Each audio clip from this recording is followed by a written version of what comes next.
Muy buenas tardes, gracias por su asistencia, por su presencia. Asistencia a esta segunda clase que va a pronunciar el profesor Lavandeira dentro de cambio climático, economía y políticas públicas. Precisamente esta tarde, Javier, cuestiones clave en torno a la mitigación del cambio climático, ¿no? Muy bien, pues comenzamos de buena hora y así nos puede quedar un buen rato al final para el coloquio, el debate con aquellos de ustedes que quieran participar. Muchas gracias. Bueno, pues buenas tardes y efectivamente hoy es el Ecuador, ¿no? del curso y quizás es la parte donde hay más materiales y la parte pues un poco con la que me siento más cómodo. Mañana es cierto que vamos a aterrizar algunos de los conceptos de los que hablaremos hoy en la práctica de la política climática europea, española, pero bueno, hoy vamos a hablar pues de temas que me son muy queridos como investigador, ¿no? Y los contenidos que voy a seguir son los siguientes. Primero voy a hablar, ahí se habla de rutas de mitigación, pero voy a hablar de conceptos generales en torno a la mitigación del cambio climático. ¿Qué es esto? ¿Qué caminos tenemos? ¿De qué hablamos cuando hablamos de transición? Ese tipo de cosas. Después, el núcleo de la clase de hoy va a ser lo que ahí aparece como generaciones de políticas públicas. Voy a hablar un poco de cómo ha ido progresando la política pública, no tanto internacional, la concertación internacional, que veíamos que era más bien pues, negociación internacional, ¿no? Cómo se había desarrollado la Convención Marco, el Acuerdo de París, etcétera, sino cómo esa parte del Acuerdo de París, que son las contribuciones nacionales determinadas, y las políticas de cada país, cómo, por así decirlo, se pueden llevar a cabo en la práctica. ¿Qué tipo de instrumentos tenemos? Y cómo han ido evolucionando a lo largo del tiempo, por eso le llamo generaciones.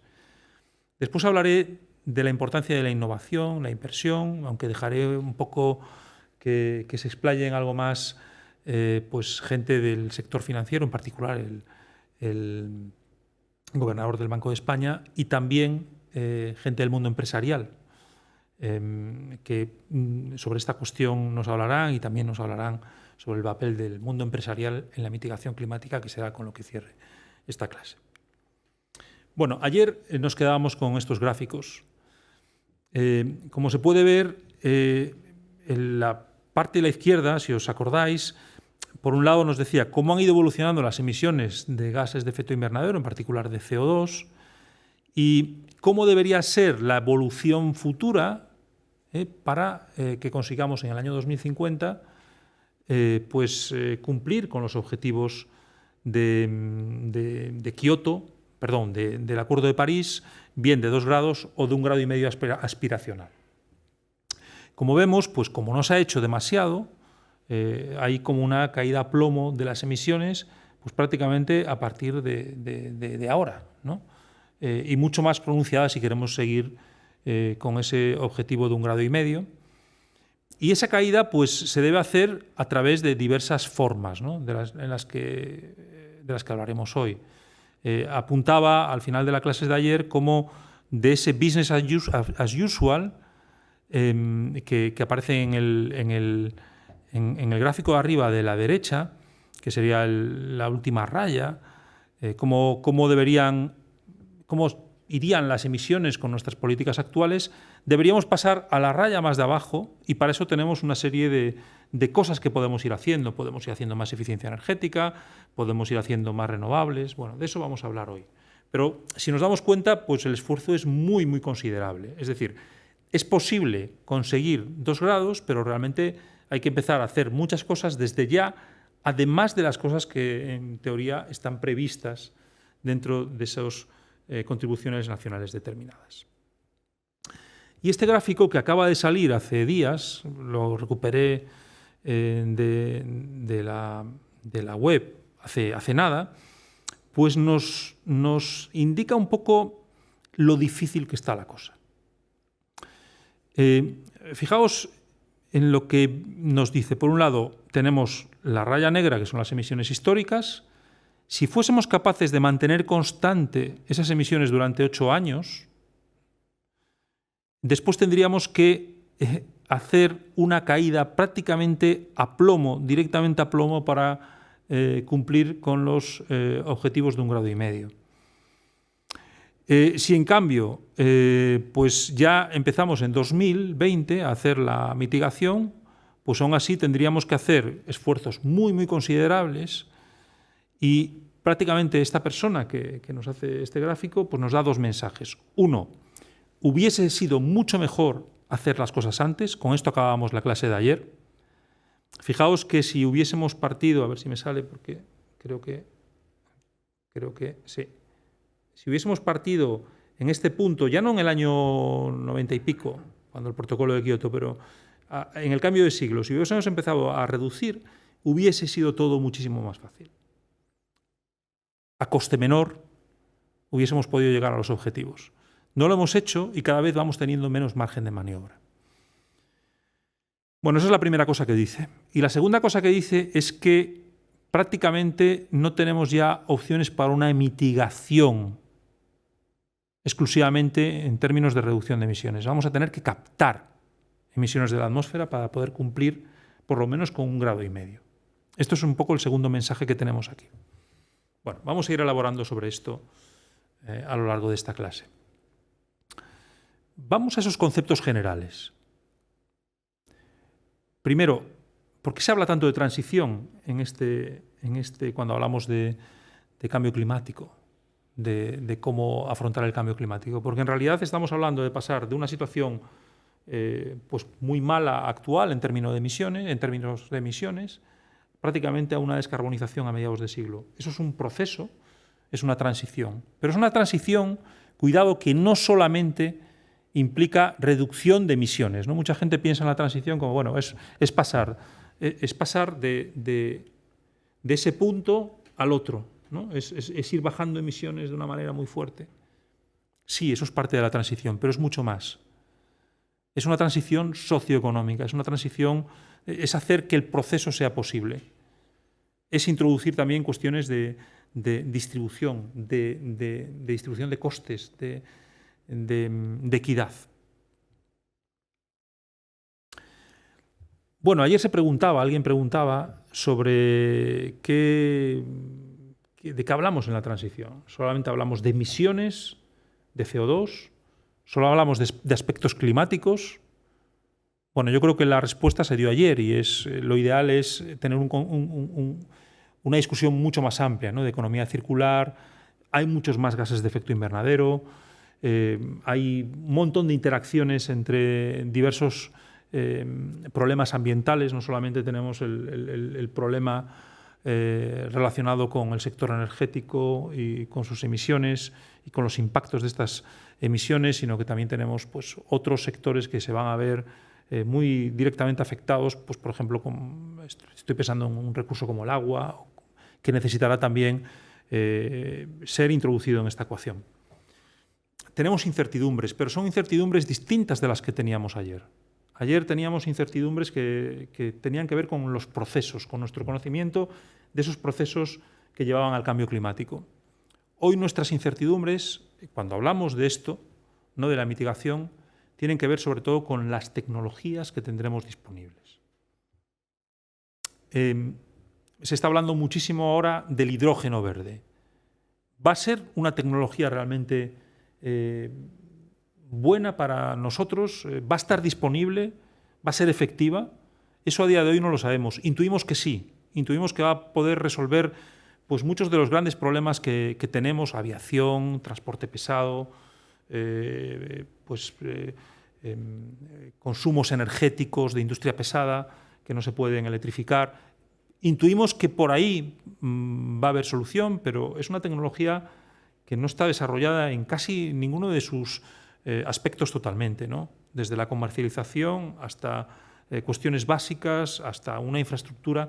Yo creo que todo esto lo tenemos que tener muy en cuenta a la hora de pensar precisamente en esos caminos a la mitigación, porque a lo mejor hay tecnologías que pensamos que pueden funcionar y no lo harán, y viceversa. Bueno, ya he hablado un poquito del tema de la equidad, porque fijaos, la transición es montar, es tener nuevas tecnologías, pero es desmontar mucho también. Creo que ahora tenemos que pasar un poco a qué agentes están detrás de este cambio, ¿no? De esta mitigación, de esta transición. Y voy a hablar primero de los ciudadanos, un poquito más adelante. Voy a hablar también de los gobiernos, de las políticas públicas y voy a hablar del sector empresarial. Pero sigamos hablando un poquito, antes de entrar en los ciudadanos, que será mi primer punto, de cuestiones generales sobre mitigación. Aquí podemos clasificarlas como en dos grandes opciones. Por un lado, por el lado de la oferta, y recordad que ayer acabábamos hablando de que el sector energético era fundamentalmente el ocasionante del problema climático y que yo me iba a centrar en él, ¿no? Bueno, pues por eso aparece esto aquí, ¿no? En el sector energético, ¿hacia dónde vamos a ir? Seguramente hacia, prácticamente en el sector eléctrico, por ejemplo, un parque renovable ya no en el año 2050, mucho antes. La solución viene por muchas más renovables, pero más cosas también. Pero por un lado tenemos la oferta y por otro lado tenemos la demanda. Aquí tenemos la eficiencia energética, que será un concepto en el que me voy a parar un poquito más adelante, porque es clave para la solución del cambio climático. Ya lo veíamos, si alguno de vosotros se fijó en ese gráfico del World Energy Outlook, que también empezaba hoy la clase, vería que hay una parte muy importante que son renovables, de pasar de ese business as usual a lo que necesitamos, y otra parte muy importante que es eficiencia energética. Y está bastante descuidado, así como todos tenemos en mente lo de las renovables y los políticos llevan actuando bastante tiempo con las renovables, en el ámbito de la eficiencia energética veremos que hay problemas. ¿Qué es eficiencia energética? Pues básicamente hacer lo mismo con menos energía. No renunciar a nuestro bienestar, pero sí conseguir una reducción de consumo energético. Es decir, yo aquí pues puedo ahorrar apagando luces, pero no tengo el mismo servicio. Lo ideal es tener el mismo servicio con menos consumo porque usamos LEDs u otro tipo de alternativas. Cuando hacemos un cambio de ese tipo tenemos eficiencia energética. Si hacemos un apagado de luces o hacemos, pues no sé, quitamos la calefacción para ahorrar energía, tenemos cambio de hábito, cambio de comportamiento que puede ser negativo, ¿no? En algunos casos porque perdemos bienestar. Y ahí la tercera cuestión, fuera de la mitigación, aunque hay gente que esto lo incorpora ya en la mitigación, pero a mí me gusta separar mitigación estándar, como la conocemos, ¿no? de reducir emisiones, de esa captura de emisiones de la atmósfera, que puede ser potenciando medios naturales o con tecnologías que sabemos que existen, que en estos momentos son muy inmaduras, o nuevas tecnologías que podamos desarrollar para captar esas emisiones y, por tanto, reducir. Recordad que el problema del cambio climático no son las emisiones que hacemos, sino las concentraciones atmosféricas, la bañera, ¿no? El agua que está dentro de la bañera, y, por tanto, con esto queremos atajar directamente el problema climático. Bueno, vamos a empezar a hablar un poco de los agentes. Y aquí, pues, no voy a entrar demasiado en detalle porque no tengo tiempo, pero he extractado una foto y el título de un post del blog de Economics for Energy, que ya os había hablado ayer, que es un centro de investigación en el que participo, que codirijo desde hace años aquí en España, pues sobre temas de economía, energía, una especie de difusor y creador de conocimiento para intentar poner algo de luz en estos temas. Y entonces tenemos un blog que os animaría, bueno, pues a consultar, pero en este caso, bueno, pues ahí pongo un link reducido y os animaría a leer ese post, porque habla de un estudio que se presentó aquí al lado, precisamente, enfrente, en el Real Jardín Botánico. Se presentó, pues, no hace mucho tiempo, yo creo que se presentó el año pasado, de hecho. Y en esa presentación me invitaron a estar en la mesa porque resulta que nosotros habíamos hecho un estudio similar 10 años antes, en FEDEA. Ayer José Luis habló de mi paso por FEDEA, la Fundación de Estudios de Estudios de Economía Aplicada, aquí en Madrid, y habíamos hecho un estudio en ese momento sobre las preferencias de los ciudadanos españoles sobre cambio climático. Y básicamente lo que decía este estudio era que todo el mundo estaba muy concienciado, se consideraba bastante informado. Estamos hablando en medio de la gran recesión, año 2010. Pero cuando hablábamos de políticas, cuando soltábamos políticas que afectaban a los precios de la electricidad, afectaban a los precios de los carburantes, entonces la gente se echaba para atrás. Esto lo vimos en los focus groups, que hicimos una encuesta representativa de la población española y lo vimos en los focus groups. La gente creía que ellos no eran culpables en absoluto de esto, que el problema de las grandes empresas y el gobierno. Esto era un poco el mensaje que sacamos de ahí y entonces planteamos una serie de políticas que intentaban resolver un poco esta situación, pues hablando de paquetes de políticas, que todo se reciclase hacia medio ambiente, hacia renovables, porque también la gente no confiaba nada en el gobierno, por cierto. Bueno, en fin, pues el Instituto Elcano hace un año aproximadamente, un poco más, presenta este estudio y los resultados son bastante similares. La gente está muy concienciada, cree que hay que actuar, pero cuando ellos ven otras muchas cosas, ¿no? Pero cuando hablas en particular de políticas que van al bolsillo, las dificultades son mayores. Bueno, los ciudadanos somos clave en todo esto, como emisores, como consumidores de productos que hacen las empresas, como inversores, como votantes. Jugamos un papel central aquí. No se puede sacar un resultado como este haciendo encuestas continuas que la gente crea que esto no va con ellos, que es una cuestión de la gran empresa o de los gobiernos. Seguramente después podremos debatir un poco más. Sé que es un tema polémico, pero lo dejo aquí. Políticas públicas. ¿Qué tenemos? Pues tenemos generaciones de políticas públicas, ¿no? Las primeras que surgen en este ámbito climático, como en el resto de las políticas ambientales, son regulaciones convencionales de la actividad económica. Se pueden exigir a los contaminadores usar un tipo de tecnologías determinadas, se pueden marcar unos estándares para los productos, se pueden marcar unos niveles máximos de emisiones. Pues, por ejemplo, un ejemplo muy claro es esto, ¿no? ¿Qué ha pasado con los vehículos, con los coches? Pues hay estándares ambientales de los vehículos, no pueden emitir por kilómetro generalmente recorrido más de cierta cantidad de contaminantes y generalmente estos estándares, como veis, han ido bajando de una manera muy consistente en todo el mundo. Es decir, los coches se han ido haciendo por causa de esta regulación y de más cosas, pero de estas regulaciones se han ido haciendo mejores, más eficientes energéticamente.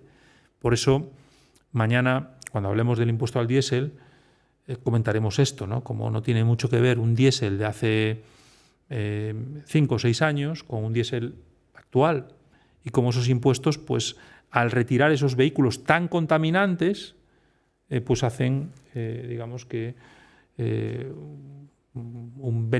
consiguen un beneficio importante. Bueno, estas regulaciones, por tanto, son importantes, son necesarias, pero los economistas nos ponen a veces un poco nerviosos porque es más bien una opción de planificador central, que en algunos casos pues puede generar, digamos que ineficiencias, pueden ser efectivas, pero a lo mejor no coste efectivas, o a veces ni siquiera efectivas.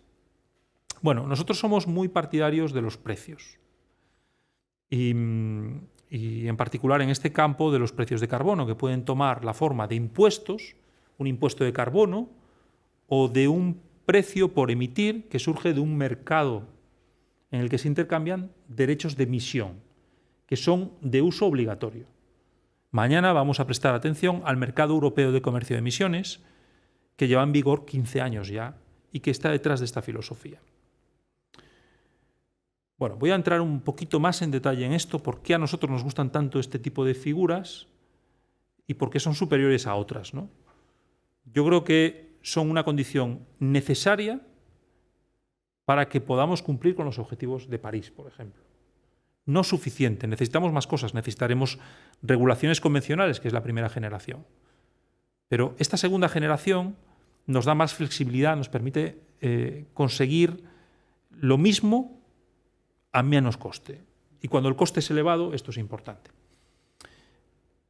Podemos incluso ir a más flexibilidad con las aproximaciones voluntarias. Hablaremos después un poquito de esto, cuando hablemos del sector empresarial. Por ejemplo, yo puedo dar flexibilidad a un sector empresarial amplio, diciéndoles, yo quiero coches de emisiones cero en 15 años y quiero evaluar a la mitad del periodo si vais progresando adecuadamente. Y no os voy a regular más. Os dejo autorregularos, por así decirlo. Bueno, esta es una opción importante que en algunos casos ha funcionado y en otros no. Lo que nos permite es dar más flexibilidad a los contaminadores, reducir costes en la medida de lo posible. Y hay otra cosa que dejé por el medio, que es información. Seguramente pues, os daréis cuenta de que hoy en día para alquilar un piso o para vender un piso hay que tener un certificado de su eficiencia energética, ¿no? Bueno, pues es algo que tiene que ver con esto. O cuando vamos a comprar un electrodoméstico, también hay certificados de este tipo. Bueno, es una manera de hacer que los agentes sean capaces de tomar decisiones con toda la información, que veremos que es un problema en algunos casos.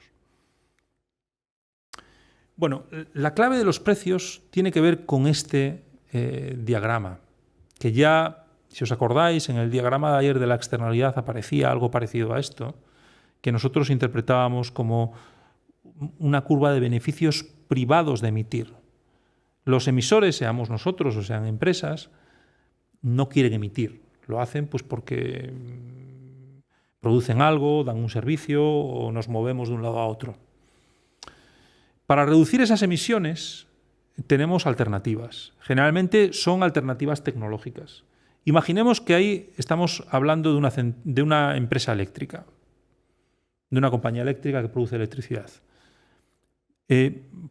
Partiría de unas emisiones EM y para irlas reduciendo tendría diversas opciones. Pues, por ejemplo, utilizar un carbón mejor que un lignito, que es el de más baja calidad, si tenemos una central térmica a carbón. Una vez que tenemos ese carbón de mejor calidad, la siguiente opción sería a lo mejor lavarlo antes de quemar. La siguiente opción sería quemarlo a una temperatura óptima. Vamos teniendo opciones cada vez más caras, que son esas escaleritas que aparecen por ahí, que bueno, son más costosas, pero que nos van permitiendo reducir emisiones. Generalmente esas curvas son muy conocidas para el contaminador, particularmente para el contaminador empresarial, pero no para el regulador público, no para el sector público. Y son muy distintas. No tiene mucho que ver una curva de este tipo para el sector eléctrico con otra para el sector cementero o con otra para el sector residencial. Podemos tener curvas de este tipo para un país, para un sector amplio de ese país, sector eléctrico, o para una empresa. O sea, son curvas que pueden ser muy amplias o más pequeñas. Pero en general pensemos que estamos queriendo tener curvas a nivel empresarial de cada contaminador. Pueden variar mucho porque son sectores distintos o porque tenemos una situación de obsolescencia distinta. Lo que decíamos antes, no es lo mismo tener un coche diésel de hace 15 años que tener un diésel actual o que tener un eléctrico. Claro, el problema es que esta curva no la conoce el sector público, porque hay un problema muy conocido para aquellos de vosotros que sois economistas, que es el problema de información asimétrica. El contaminador no tiene incentivos de dar esa información al sector público. ¿Y el sector público qué hace? Pues generalmente va a regulaciones uniformes, como las que vimos antes, de los vehículos. O imaginaos que vosotros sois todos los contaminadores, yo os puedo poner un límite máximo cada uno de vosotros de emisión. Pero a lo mejor tú puedes emitir mucho menos que ella por tu tecnología. Sería ineficiente exigiros lo mismo a los dos. Bueno, esto lo conseguimos resolver si ponemos un precio por emitir, porque todos los contaminadores van a ponerse en el punto en el que su coste de reducir emisiones iguala ese precio. Es magia, por así decirlo. Es la mano invisible. Es una propiedad potentísima que hace que una política pública sea más coste eficiente que otra. Es decir, frente a un planificador central que trata a todos vosotros igual, yo lanzo precios y dependiendo de vuestra situación, pues os adaptáis a emitir más, pagando o menos. No me voy a parar mucho más aquí porque podríamos estar toda la clase hablando de esto, pero esta es un poco la idea base, ¿no? Flexibilidad, capacidad de las personas, de los contaminadores a adaptarse. Bueno, es una propiedad muy fuerte, pero hay otras muchas cosas que nos interesan de estos precios. Primero, porque reflejan los costes. Ayer alguien preguntaba, yo creo que sobre esto, ¿no? Los costes se reflejan en los precios. El segundo punto ya hablamos de él. Pero el tercer punto también es muy importante, promueven innovación. Yo si sé que tengo que pagar por emitir, voy a intentar desarrollar tecnologías más limpias, que me permitan pagar menos. O voy a tratar de sustituir las tecnologías que yo tenga por tecnologías más limpias. Invertir en cosas mejores. Cambian el entorno.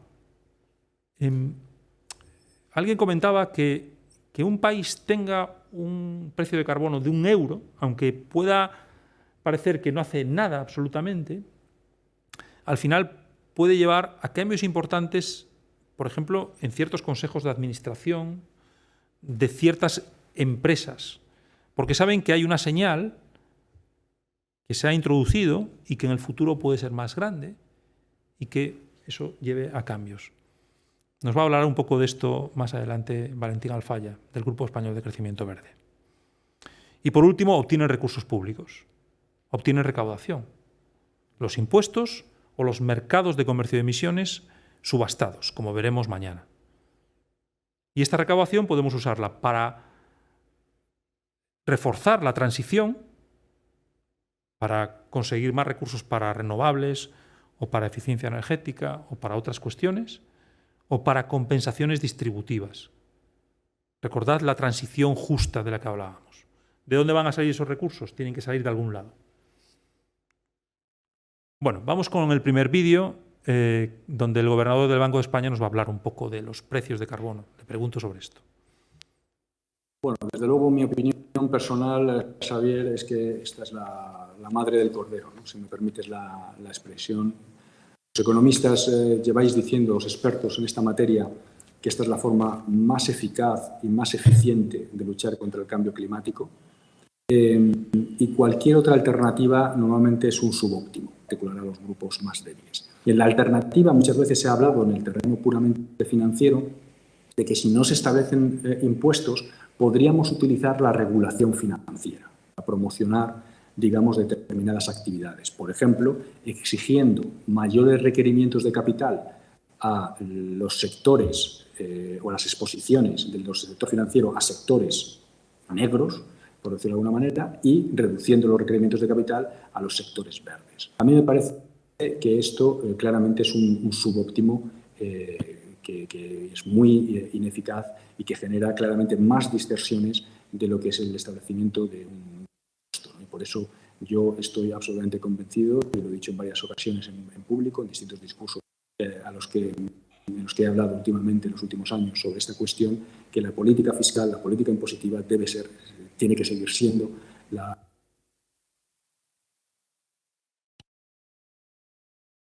Perfecto.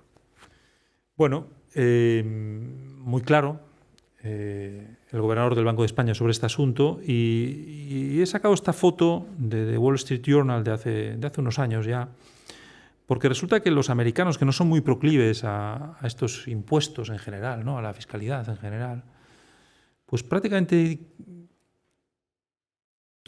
todo aquel que es alguien en el mundo económico en Estados Unidos, académico, pseudoacadémico, fijaos, 27 premios Nobel, 15 expresidentes del del Council of Economic Advisors, que es un ente fundamental en la discusión económica en Estados Unidos, 2 secretarios de Tesoro, 4 expresidentes de la Reserva Federal, como nuestro gobernador. Bueno, pues todos estos han defendido el uso de un impuesto de carbono que le llaman tax and dividend. Básicamente con un impuesto de carbono relativamente alto, cuya recaudación se recicle íntegramente a nivel familiar, es decir, que se devuelva íntegramente a las familias. Esto lo está defendiendo toda esta gente desde hace meses. ¿Cómo se está desarrollando los precios de carbono a nivel mundial? Bueno, pues vemos que aún hay bastantes sitios donde no hay noticia de ellos, pero en los lugares quizás más relevantes, excepto la Federación Estadounidense, fijaos que hay algunos estados en Estados Unidos que sí cuentan con estas figuras, pero en los lugares más relevantes, China, Japón, Unión Europea, cuentan con instrumentos de estas características en forma de impuestos o de mercados. ¿Es esto algo muy positivo? Por un lado sí, por otro lado no tanto, porque los niveles de esos precios son relativamente bajos. De eso hablaremos mañana un poquito más. El caso es que estos precios funcionan y simplemente tenemos que ver estas dos cosas que acabo de poner aquí, ¿no? Porque muchas veces alguna gente cree que esto es la típica historia de los economistas de mercantilizar todo, de poner un precio y que al final para nada, para que haya especuladores por detrás que consiguen sacar su tajada. Bueno, pues estos precios de carbono, en particular un suplemento que creó el Reino Unido hace unos cuantos años para suplementar, un suplemento, como decía antes, del Mercado Europeo de Comercio de Emisiones, como vemos en el gráfico ese, llevó a lo largo de ese periodo, desde el año 13 hasta el año 17, prácticamente a que el carbón desapareciese del parque generador británico. Y tiene mucho que ver esto con que esas centrales térmicas ya dejan de ser competitivas cuando tienen que pagar los precios reales de lo que ocasionan, los costes reales de lo que ocasionan, perdón. Cuando se enfrentan a un precio no solamente convencional por producir, sino un precio también relacionado con esa externalidad de la que hablábamos. Y en el caso gallego, pues ese es el reporte que hace la Voz de Galicia hace unos meses. El precio del CO2 apaga las centrales de carbón gallegas. Dejan de ser operativas. No tiene que venir un político a decir apáguense. Lo hacen porque dejan de ser operativas, competitivas con otras centrales. Y yo creo que esto es lo ideal, ¿no? Cuando pagan por lo que tienen que pagar, que es el daño ambiental. Bueno, las políticas públicas también necesitan innovación. Y a esto me he dedicado bastante también. Y de nuevo pongo ahí un link a un post. Básicamente, no podemos pensar en políticas fiscales, por ejemplo, del siglo XX, para los desafíos tan importantes que tenemos y para las nuevas posibilidades que tenemos. Por ejemplo, nosotros defendemos que se introduzca un nuevo impuesto sobre la ineficiencia energética de las viviendas. Muy fácil de aplicar, que tenga en cuenta el certificado energético de las viviendas y la información catastral. A partir de ahí ya eres capaz de montar un impuesto que incentive a realizar a los propietarios de esas viviendas la rehabilitación energética, que es un problema que tenemos. De eso hablaremos mañana cuando tratemos de la reactivación verde. Y otra cuestión que también estamos trabajando bastante desde hace tiempo es una tributación nueva sobre los vehículos, que incorpore todas las externalidades, no solamente las ambientales, sino las externalidades relacionadas con la congestión, etcétera, y que nos permita internalizar mucho mejor los costes sociales asociados con el uso del vehículo. Básicamente es un esquema por el que se pagaría teniendo en cuenta el tipo de vehículo y el lugar y la hora en el que se usa ese vehículo. Con eso seríamos capaces de atajar la externalidad climática, los problemas de contaminación local, problemas de congestión, etc. Bueno, yo creo que esto va a ser el futuro. Mucha gente no le gusta porque cree que es un ataque contra la privacidad. Podremos discutir de eso si os interesa después, al acabar la presentación. Vamos con la opinión del mundo empresarial sobre los precios de carbono. También le pregunté a Valentín. Valentín, una última pregunta. Como Ferrovial, vosotros habéis mostrado mucho interés en los precios de carbono internos en el mundo empresarial, y como el Grupo Español de Crecimiento Verde lleváis años insistiendo en su mayor utilización en el caso español. ¿Qué nos podrías decir en este ámbito? Los precios de carbono tienen mucha relevancia en las políticas públicas, ya lo sabemos, y vosotros habéis trabajado intensamente desde la parte académica en poner de manifiesto que los precios de carbono son una de las herramientas claves para acelerar las políticas públicas, lucha contra el cambio climático. Pero nosotros pensamos que también son muy importantes a nivel corporativo, en las corporaciones, porque al final, cuando nosotros queremos descarbonizar nuestro portfolio de negocio, que es en lo que estamos metidos en Ferrovial hemos reducido un 60% la intensidad de carbono de nuestro portfolio en menos de una década, un 60%. Para poder hacer eso, necesitas voluntad, políticas, estrategia, etcétera, pero fundamentalmente necesitas herramientas, instrumentos. Y para nosotros, además de la medida de la huella de carbono y de la intensidad de carbono del portfolio, la principal herramienta es poner un precio interno al carbono. En nuestro caso hemos utilizado lo que en términos anglosajones se denomina un shadow price. Es un precio que utilizamos para internalizar en las propuestas de inversión los riesgos de distinta naturaleza vinculados al cambio climático, fundamentalmente para nuestras grandes inversiones. La idea es que al internalizar esos precios vayamos favoreciendo paulatinamente los proyectos de bajas emisiones en detrimento de los proyectos más intensivos en carbono. Esta es una herramienta que permite acelerar la descarbonización del portfolio de negocio de una empresa como Ferrovial, pero yo diría que prácticamente de cualquier sector empresarial. Bueno, precios internos de carbono, la misma filosofía, pero en cierta medida una aproximación voluntaria. Os dais cuenta de lo que decía antes, ¿no? de cómo ellos la introducen de motu propio y seguramente también pensando no solamente en maximizar, en optimizar beneficios, sino también pensando en políticas públicas potentes que puedan enfrentarse en los próximos años y, por tanto, haciendo un mix de inversión adecuado. Bueno, fijaos que estos precios internos de carbono en el mundo empresarial no son una excepción en el caso de Ferrovial, sino que están muy extendidos a lo largo de todo el mundo. Seguramente se puede avanzar más. Incluso hay una empresa, que es Microsoft, una gran empresa, que tiene un precio real de carbono interno. Es decir, cada unidad de emisión que realizan los departamentos debe pagar ese precio interno de carbono que va a una caja central que después se utiliza para compensaciones de captación de ese carbono o para mejoras y reducción de emisiones.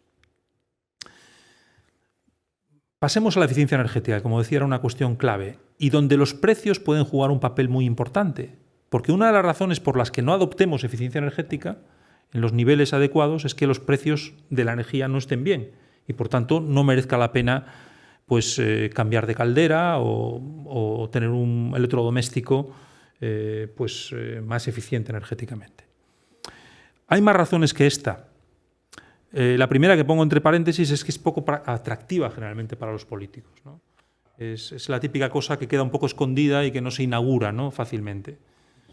Bueno, puede estar detrás de parte de la explicación, pero hay cuestiones también que son muy evidentes, ¿no? Por un lado, mucha gente no tiene información adecuada y para eso necesitamos esos instrumentos de información de los que hablaba antes.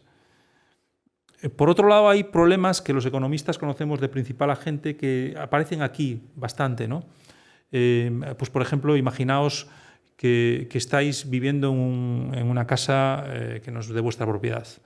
¿Qué incentivos tenéis para introducir mejoras de eficiencia energética en esa casa? No muchos, porque no es vuestra casa y las inversiones se van a quedar ahí cuando os mováis. ¿Qué incentivos tiene el propietario? Tampoco muchos, porque él no paga las facturas, las pagáis vosotros, ¿no? Este es el típico ejemplo que se da en otros casos por los que la eficiencia energética no consigue tampoco avanzar. Y por último, por acceso a capital. Y de nuevo introducimos aspectos equitativos. Es decir, puede haber gente que tenga información, que tenga los incentivos, pero que no tenga la capacidad económica para hacer esa reforma, para cambiar de electrodoméstico. Y por tanto, y yo quiero insistir en esto, y mañana hablaremos de nuevo sobre estas cuestiones, cuando haya programas públicos, que los hay en España desde hace muchos años y en otros países, para cambiar el stock de viviendas, para mejorar, cambiar el stock de electrodomésticos, etcétera, es muy importante que tengan un límite de capacidad económica, que no todo el mundo pueda acceder a esto. Porque el que tiene renta ya lo va a hacer de motu propio, no vamos a conseguir adicionalidad ambiental y, por otro lado, va a ser muy interesante para el que no la tiene porque conseguiremos pues, una mejora de equidad, no solamente de la política pública en sí, sino de sus resultados. Fijaos que mediante eficiencia energética podemos hacer las casas más vivibles, los pisos pueden estar calefactados adecuadamente y no tenemos que andar apagando luces o calefacción para ahorrar. Bueno, este es un informe que hicimos en Economics for Energy hace ya bastantes años, en los que estudiábamos qué opciones tiene España para reducir consumos energéticos. Y sorprendentemente nos encontrábamos con que muchas, pero yo ahí pongo fruta verde, fruta madura y fruta en el suelo. Fruta verde, bueno, pues tenemos a la izquierda, a la derecha del gráfico tenemos cosas que nos cuestan mucho, ¿no?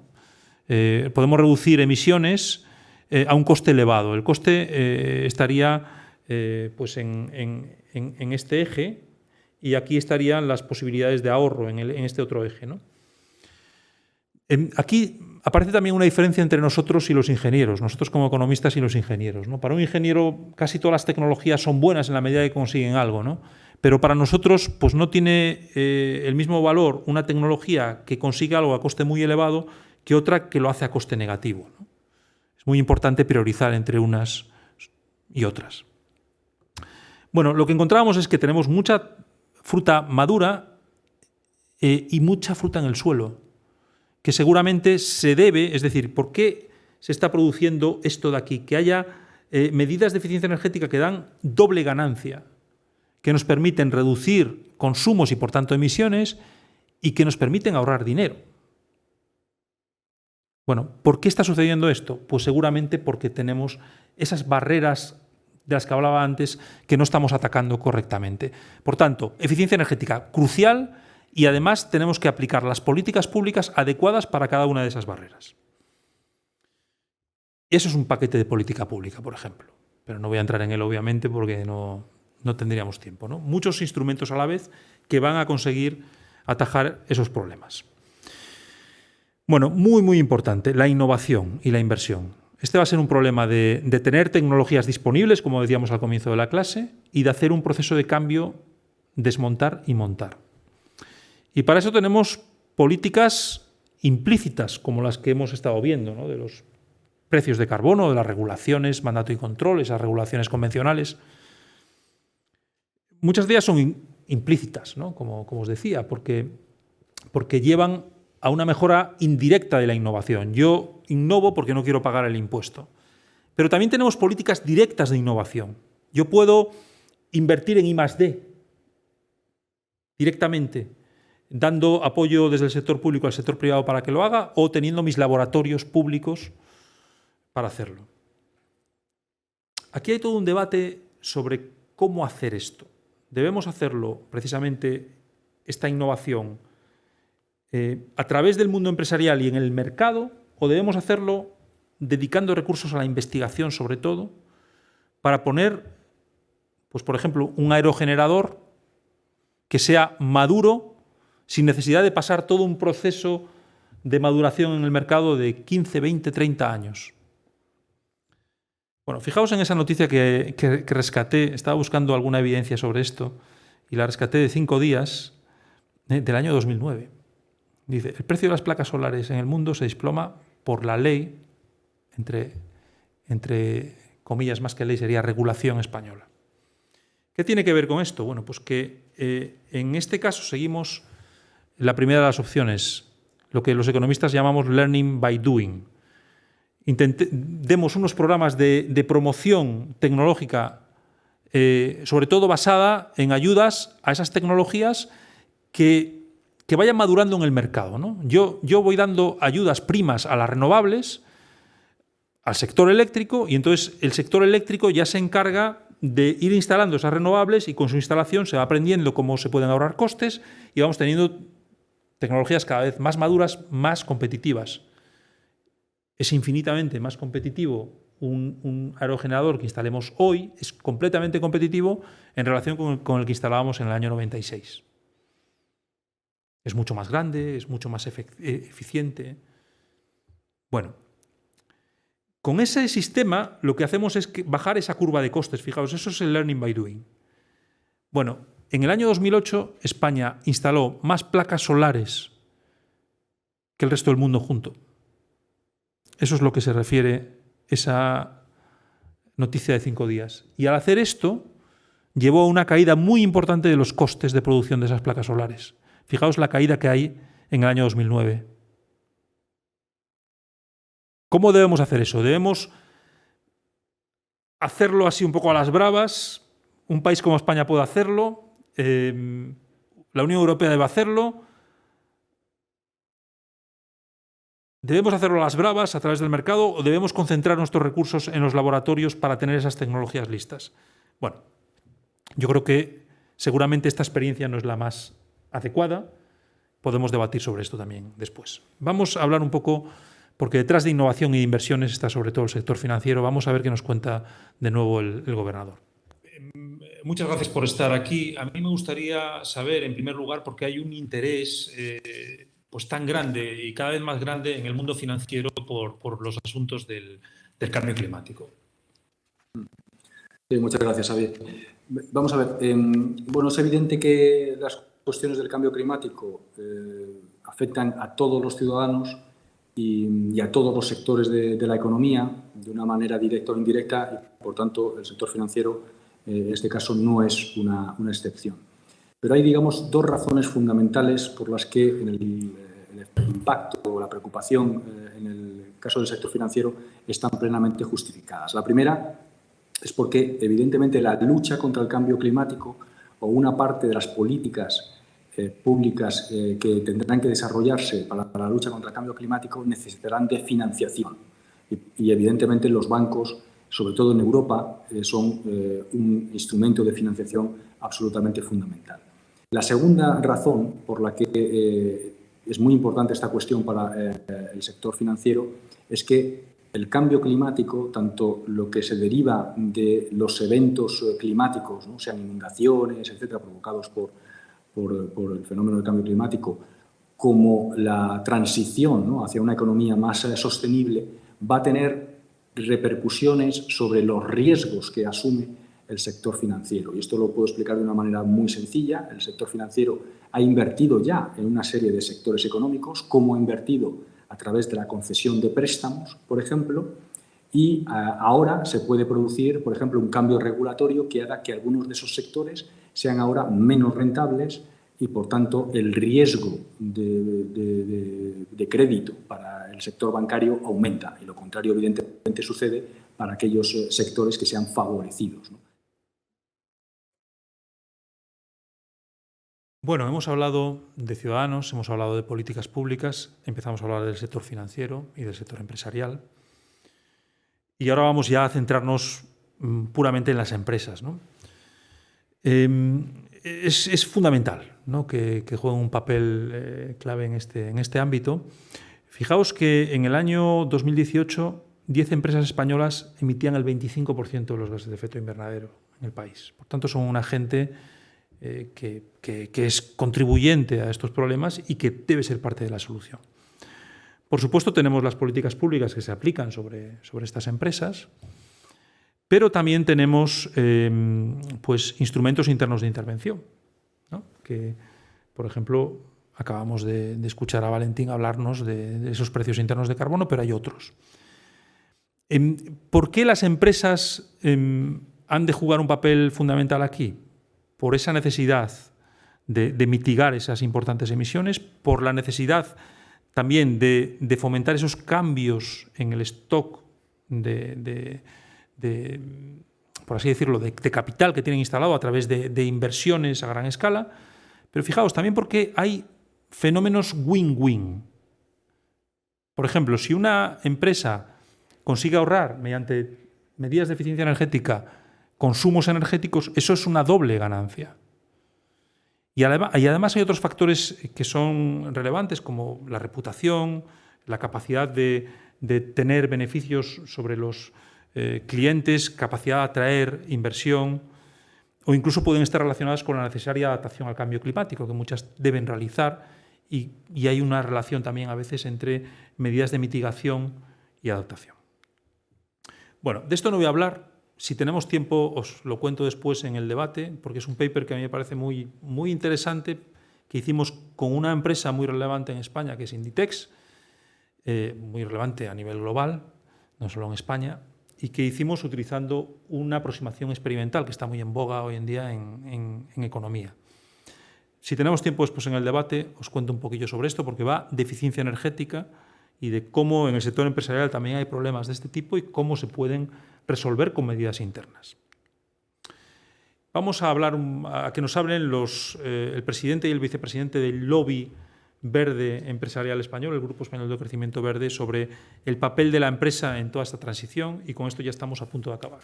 Me gustaría comenzar preguntándote qué papel crees que debe jugar el mundo empresarial dentro de la lucha contra el cambio climático. Bueno, lo primero que quiero decir es que a las empresas nos va la vida en la agenda climática de transición energética, porque realmente no hay economía sostenible si no hay un medio ambiente sostenible detrás. Una de las principales amenazas futuras y presentes es precisamente el cambio climático. En este sentido, ¿qué debemos hacer las empresas? Primero, desde luego, ser ejemplificantes. Debemos tener objetivos de reducción de emisiones. Estos objetivos tienen que ser públicos, tienen que ser viables, tienen que ser conseguibles, pero también tienen que ser ambiciosos. Y en ese sentido, nosotros apostamos por objetivos alineados con la ciencia. Y sabéis que es una de las fórmulas más ambiciosas para establecer objetivos dentro de las expectativas que tienen los científicos y la comunidad internacional. Pero más allá de los objetivos que han sido necesarios, son necesarios y van a seguir siendo necesarios, yo creo que las empresas debemos cumplir un papel adicional que probablemente es el más importante, y es utilizar nuestras propias modelos de negocio, nuestras propias estrategias de negocio para proveer soluciones para la lucha contra el cambio climático y para agilizar, acelerar la transición energética. Porque realmente las capacidades que tenemos las empresas, más allá del músculo financiero, como es la tecnología, el know-how, el talento, la capacidad para extender rápidamente soluciones, para impactar en el comportamiento de los consumidores, todo esto se tiene que poner en valor a través de los modelos de negocio.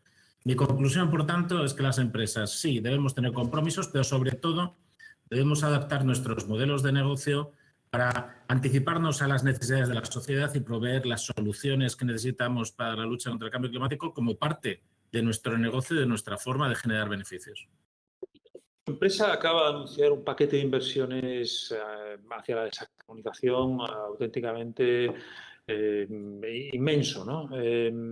¿Cómo lo habéis logrado y cómo se puede extender esto a otras empresas de tu sector o de otros sectores?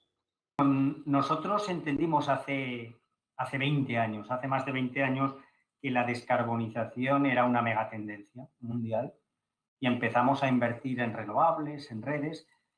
Lo que vemos es que pasados 20 años este reto o esta tendencia sigue siendo todavía más importante, es todavía más importante. El que hemos presentado la semana pasada responde justamente a esta necesidad de descarbonización del sector energético mundial. Las empresas, yo creo que las empresas tenemos o tienen que entender que la economía verde es una oportunidad.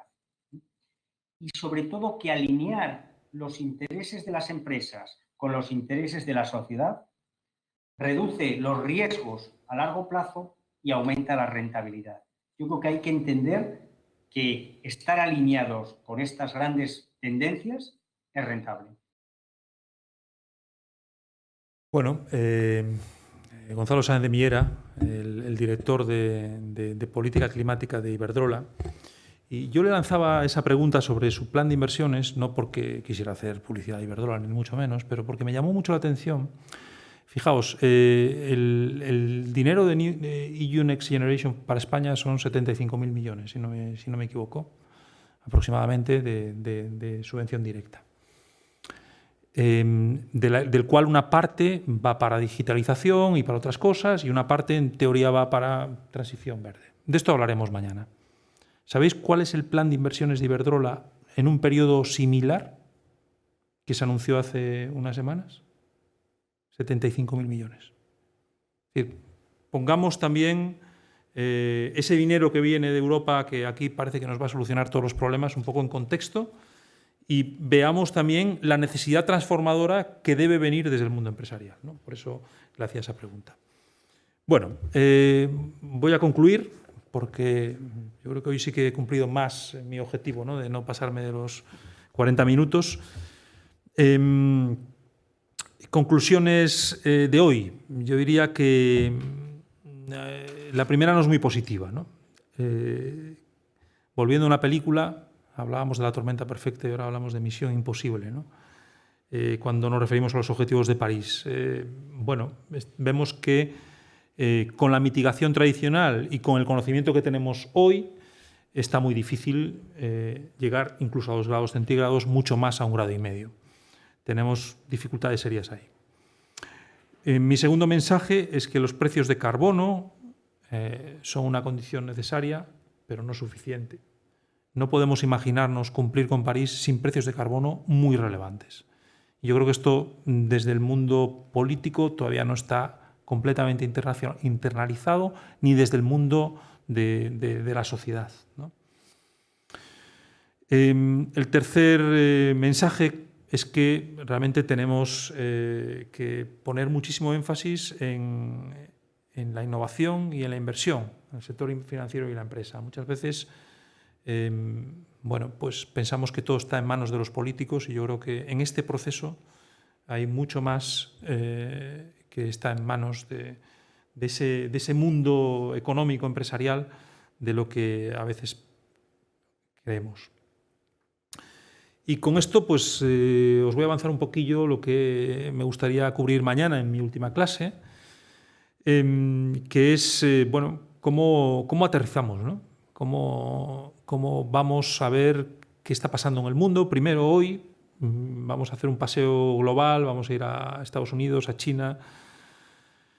Vamos a entrar después en detalle en la política climática europea. Ahí tenéis la entrevista con Jos Delbecque, que yo creo que, bueno, ya os decía, es el padre de esa política climática europea y del mercado europeo de comercio de emisiones, del que nos hablará él. Y después aterrizaremos en España, hablaremos bastante del diésel, de qué pasa con el diésel, de qué problema tenemos, de por qué esto no es simplemente un detalle menor, sino que puede ser algo muy preocupante para nuestras futuras políticas climáticas, cómo podemos introducir eso que preocupa tanto a algunos políticos, que es la distribución y el diésel, y cómo podemos bueno, incorporar esto en paquetes compensatorios si subimos esos impuestos, y cómo debemos llamar la atención a los políticos de que hay otras cosas que son muy inequitativas, pues por ejemplo esas subvenciones a los coches eléctricos o a otro tipo de cambios, y que parece que no se le presta demasiada atención. Y finalizaré la clase de mañana hablando de recuperación verde, ¿no? Ya os avancé un poquillo que ese maná europeo pues no va a llegar, ni mucho menos, que necesitamos mucho más, y que sobre todo necesitamos políticas detrás serias, más intensas, no al revés, como parece que pasó con lo del diésel, ¿no? Y bueno, pues encantado de, una vez más, ponerme a vuestra disposición para preguntas, debate, que seguramente habrán surgido bastantes cosas polémicas por ahí, y bueno, o entrar en algún detalle que os interese, ¿no? Respecto de hidrógeno verde, sí, todavía hay muchas incertidumbres respecto de las tecnologías posibles, porque que están por desarrollar digamos, en gran parte. Pero respecto de las tecnologías para la captación, para la captura de emisiones, eso se ha avanzado mucho, esas tecnologías ya están disponibles y están utilizándose. No. La respuesta corta es no. La respuesta larga es que son tecnologías que Digamos que hace unos años, yo creo que antes de la gran recesión, se veían como una opción bastante viable, porque permitían una transición pues, más suave, ¿no? Porque esto que estamos intentando hacer ahora con el hidrógeno verde, pues a lo mejor se podía hacer si somos capaces de captar toda la emisión asociada pues, al petróleo, al carbón. Es decir, podríamos descarbonizar de facto siguiendo con la utilización de estos combustibles fósiles. Y empezaron a ver, o se empezaron a dar grandes proyectos de investigación y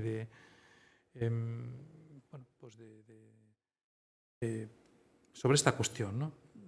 Estos proyectos lo que descubrieron es que tenemos las tecnologías, las conocemos, pero a unos costes muy elevados. Y precisamente, yo no sé si mañana aparece esta reflexión en una entrevista pequeña que hay a uno de los economistas de la OCDE, porque tuve que extractar, como os decía, muchas de las entrevistas, ¿no? Para sacar 2-3 minutos de los 10 o 12 que tengo en cada una. Y él decía que precisamente uno de los problemas de los paquetes de reactivación de la gran recesión es que algunos de estos programas no fueron adecuadamente financiados y además, como los precios de carbono quedaron muy bajos, pues no tuvieron incentivos y quedaron muertos, ¿no? De manera que esas tecnologías a día de hoy no son competitivas.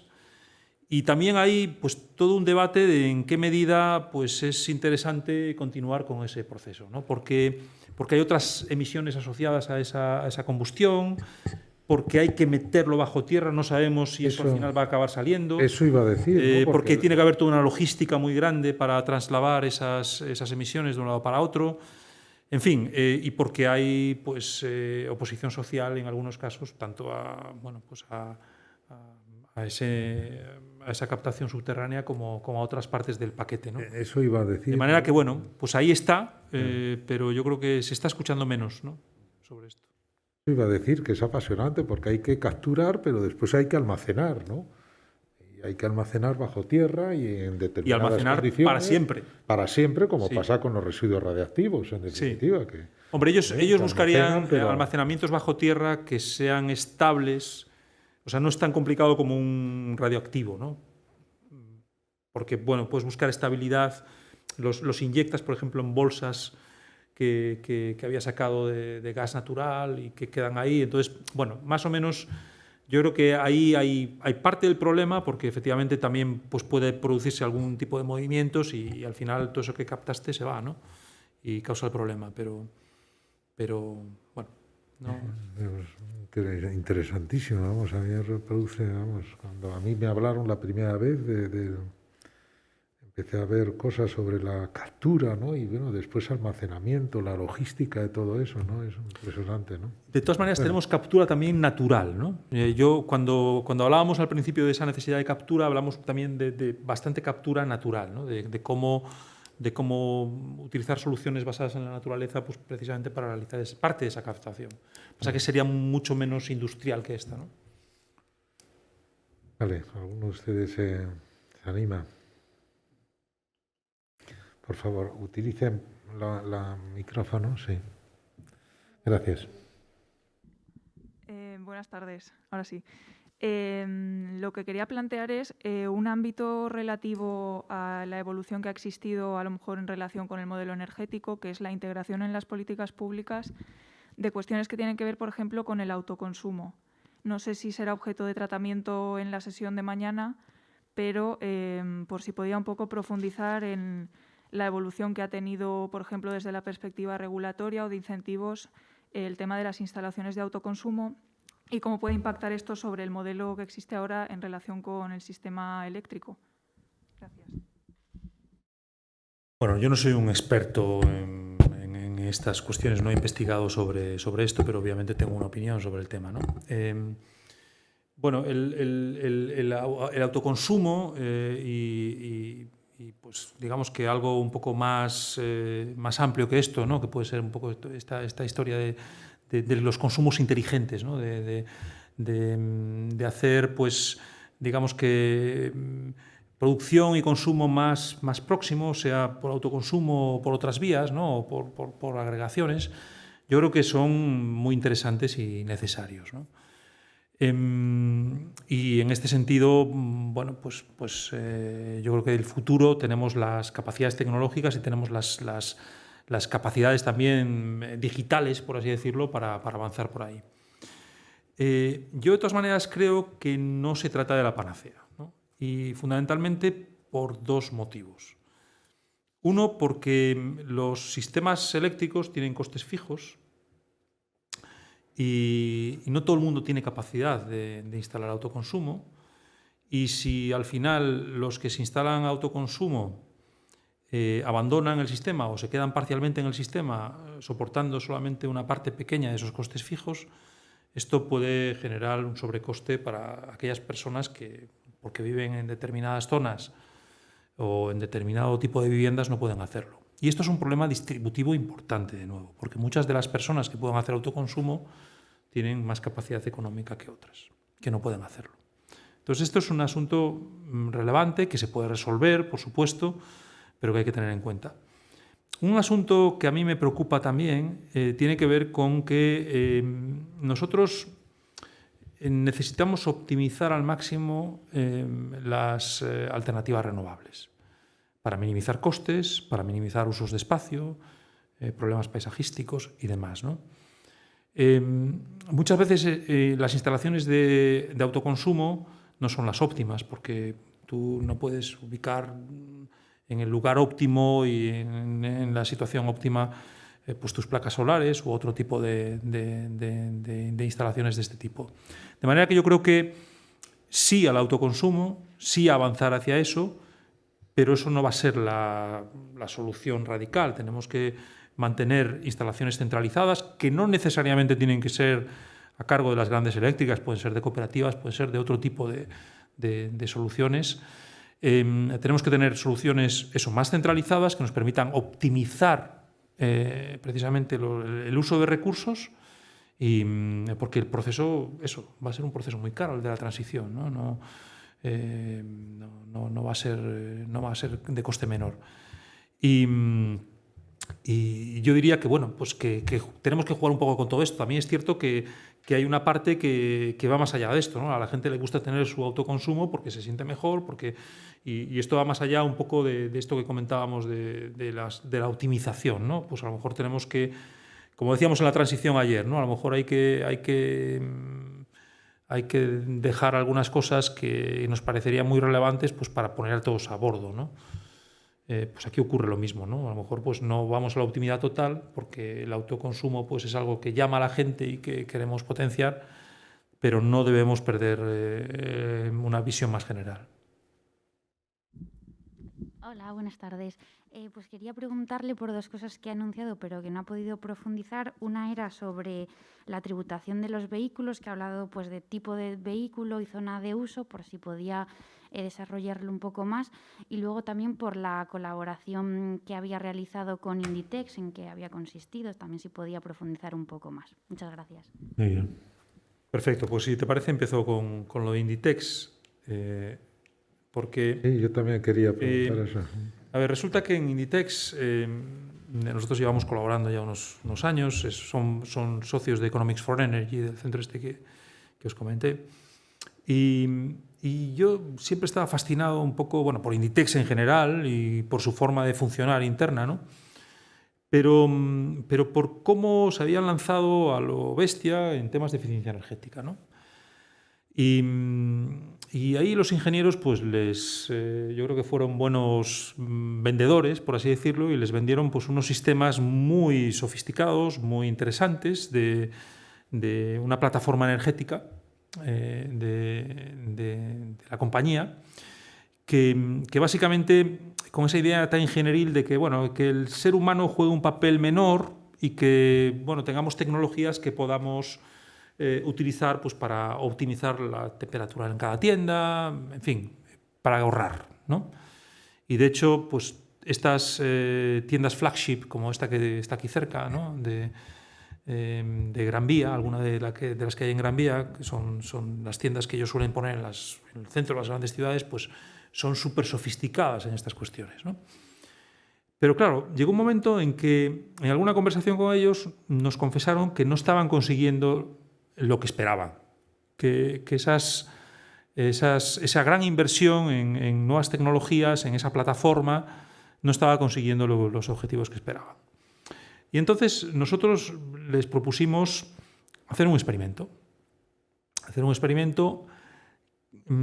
¿Cómo son los experimentos en economía o en ciencias sociales? Pues son similares a los que estamos viendo en el mundo de las ciencias naturales, en el mundo de las ciencias puras, por así decirlo, desde hace siglos, ¿no? Diría yo. O como lo que estamos viendo estos días con las vacunas, ¿no? O sea, tú tienes a una población de control, tienes a una población a la que se hace el tratamiento, generalmente es gente similar, los sigues a los dos y ves la efectividad o no efectividad. ¿Vale? Esto es un poco cómo funcionan los experimentos. Nosotros en economía hacemos exactamente igual, pero lo hacemos en el laboratorio, que es el mundo real. ¿Y aquí cuáles eran los grupos de control y de tratamiento? Pues el grupo de tratamiento eran unas tiendas y el grupo de control eran otras tiendas. Y tienen que ser tiendas similares.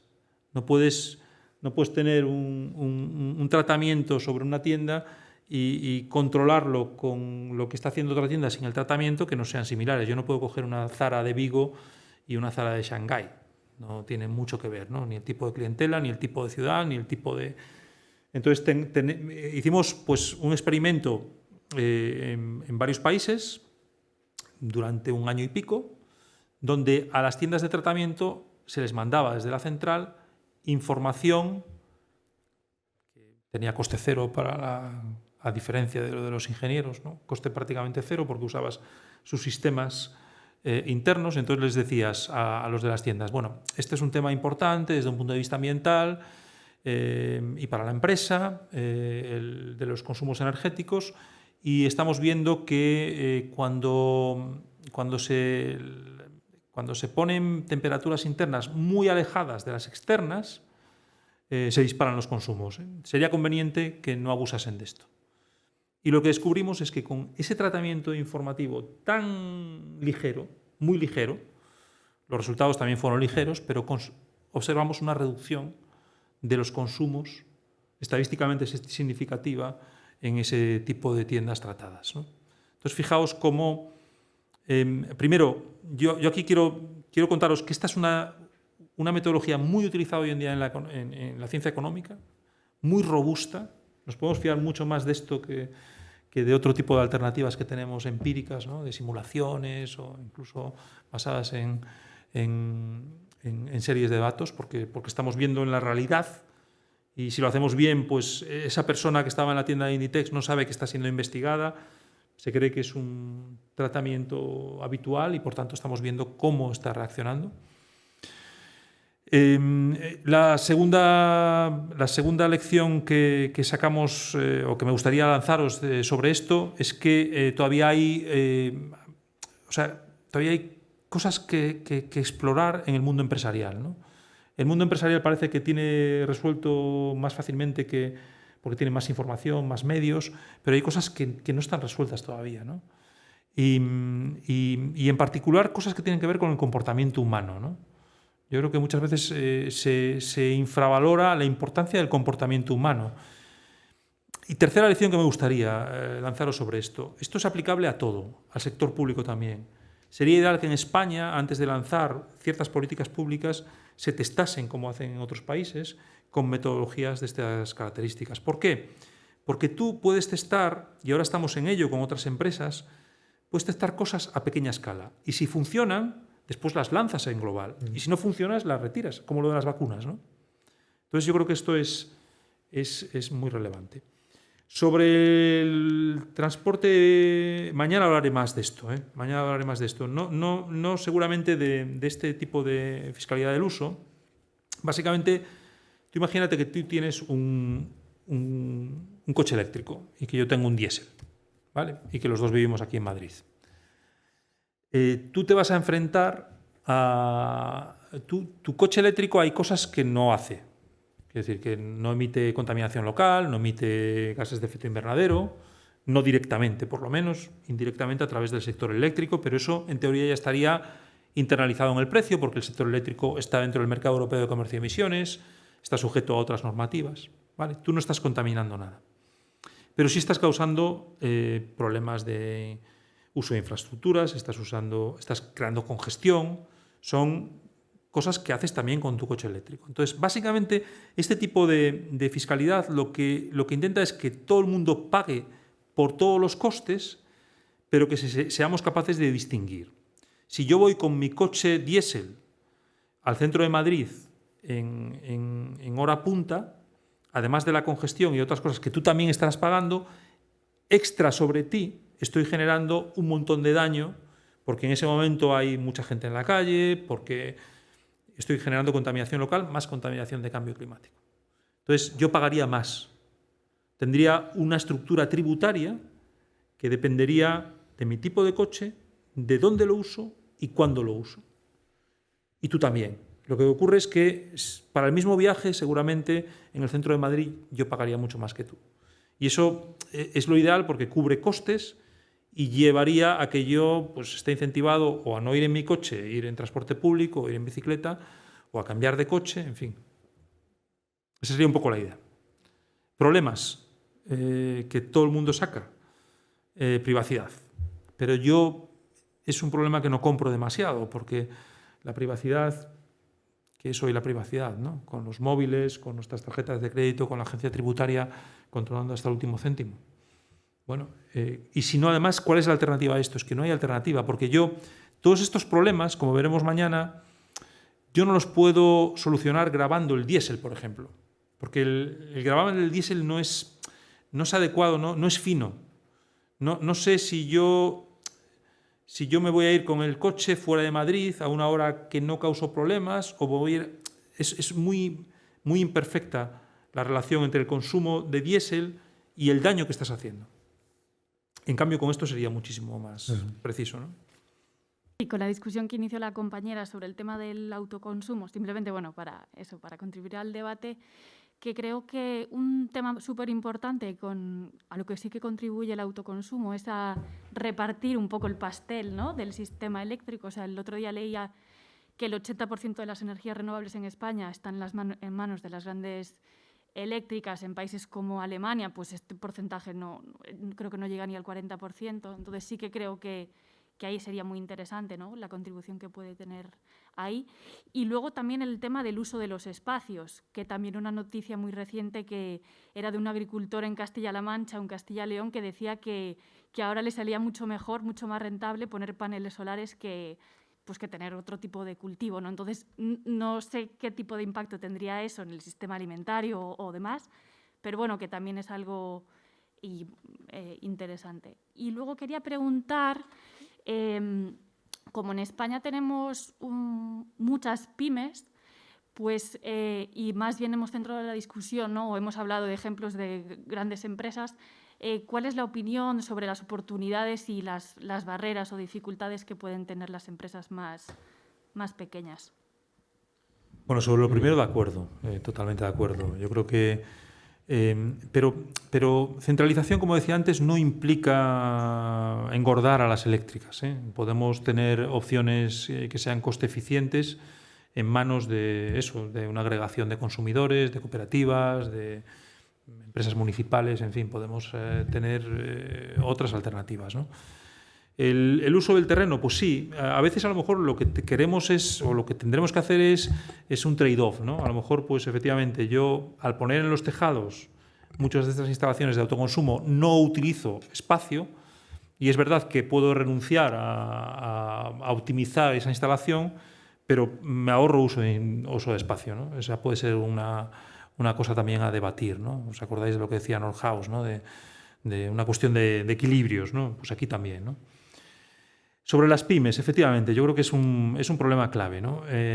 Porque estas grandes empresas de las que hablamos, algunas pues se juegan mucho dinero y por tanto ponen los medios, otras estratégicamente se ponen los medios para hacer su portfolio más verde, como Ferrovial, otras estratégicamente pues actúan pues para crecer, ¿no?, como Iberdrola, otras como Inditex pues tienen la capacidad para hacer esas grandes plataformas que aunque no sean pues muy efectivas, son un paso adelante brutal y nos permiten después hacer lo que hicimos nosotros, porque nosotros, claro, nos conté que ese experimento lo pudimos hacer gracias a la plataforma de los ingenieros, porque capta absolutamente todos los datos y entonces podíamos ver si funcionaba el tratamiento o no, ¿no? Pero claro, queda todo ese mundo de la pequeña empresa donde hay dos tipos de problema. Uno, información, y dos, acceso a capital o capacidad de actuación, ¿no? Y yo creo que ahí va a ser fundamental actuar en ambas cuestiones, ¿no? Es decir, convencer a ese grupo de empresarios y de pequeña empresa que esto es un tema relevante, donde se juega mucho y que a lo mejor pues como el día a día no lo ven. Y después tener un sistema que permita llegar financiación a esos sectores para poder realizar el cambio, ¿no? El mundo financiero se ha puesto en marcha con esto. De hecho, tiene una iniciativa que se llama, en España, que se llama FinResp, que va de esto precisamente. Y bueno, la conozco porque me pidieron que esté en el comité asesor, a pesar de yo no saber casi nada del tema financiero, pero precisamente porque ellos están interesados no tanto en cuestiones financieras, que saben ellos de estas, sino de cómo llegar al mundo de las pymes y cómo expandir esto y cómo... Entonces, bueno, yo creo que esa es su gran preocupación, ¿no? De cómo llegar y financiar y dar los recursos para esas cuestiones que son tan necesarias. De manera que, bueno, esperemos que tenga éxito, ¿no? Sí, buenas tardes. Yo quería preguntarle, como ha hecho usted alusión en varias ocasiones a Estados Unidos, si ha seguido usted las presidenciales americanas, realmente es clamorosa la ausencia de estas cuestiones en general del cambio climático en los debates políticos de Estados Unidos. ¿Por qué?